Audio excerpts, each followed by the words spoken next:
తెలంగాణకు చెందిన ప్రముఖ వృక్ష ప్రేమికుడు వనజీవి రామయ్య కన్నుమూశారు. ఈ తెల్లవారుజామున గుండెపోటుతో తుది శ్వాస విడిచారు. తన ఇంటి పేరునే వనజీవిగా మార్చుకున్న రామయ్య జీవితమంతా మొక్కలు నాటి పెంచారు. 1 కోటికి పైగా మొక్కలు నాటి చరిత్ర సృష్టించారు.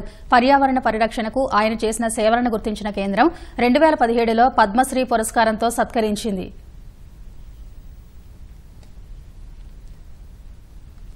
వనజీవి రామయ్య మృతికి సీఎం చంద్రబాబు, మంత్రి లోకేష్ సంతాపం తెలిపారు. వనజీవి రామయ్య మృతి వార్త తెలిసి తీవ్ర విచారానికి లోనయ్యానని చంద్రబాబు అన్నారు. పచ్చదనం ప్రాధాన్యత చెప్పిన రామయ్య నేటి తరానికి ఆదర్శమన్నారు.